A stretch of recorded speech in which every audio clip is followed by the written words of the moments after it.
મારા મિત્રે મને આ કરવા મજબૂર કર્યો, જુઓ એ લાસ્ટમાં. એને પેલા સ્વાગત છે અમારા વ્લોગમાં. રોમ રોમ મારા વાલા. પડી ગઈ સવારે, ઉઠી ગયા આપણે. આળસ હતી બહુ, ઉઠવાની ઈચ્છા થતી નથી, પરંતુ આજે હતું લાસ્ટ પેપર. પછી આપણે ઘડિયાળ સામે નજર મારી તો વાગ્યા હતા 9. નાઈ ધોઈને ચકાચક રેડી બેડી થઈ ગયા, સ્પ્રે બ્રે નાખીને તૈયાર. આપણે પછી આવી ગયા સીધા કોલેજ. કોલેજ સામે નજર મારી તો કોઈ દેખાતું નતું, પણ પરીક્ષા તો કાયદેસર આપવાની હતી. સીધા આપણે ડાયરેક્ટ જોવા જતા આપણો નંબર જલ્દી મળતો નહીં, પણ આજુબાજુ નજર મારીને જોયું તો રૂમ નંબર 10 માં હતો આપણો આજ નંબર. ઘરે આવીને જોયું તો અહીંયા તો ડોગેશ બી બેઠા. હારા ઘર તડકે શાંતિ રાખે, મને તો શાંતિ જીવા દે.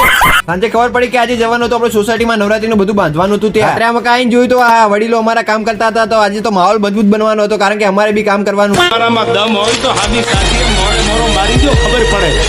બે દિવસથી કરી રહ્યા હતા. સોસાયટીમાં પાણી સોટીશ તો હું જ સોટીશ, બીજું કોઈ નહીં સોટે. તો તેમને પાણી સોટવા આપી દીધું.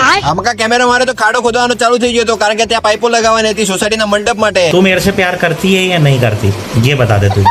બીજી સાહેબ આપણા ભાર્ગવભાઈ ડ્રોપ લૂંટવા ગયા. ડ્રોપ લૂંટ્યું તો તેમાંથી તેમને 2 લેવલનું હેલ્મેટ મળ્યું, અને 2 લેવલનું હેલ્મેટ લઈને તે બહુ જ મસ્તી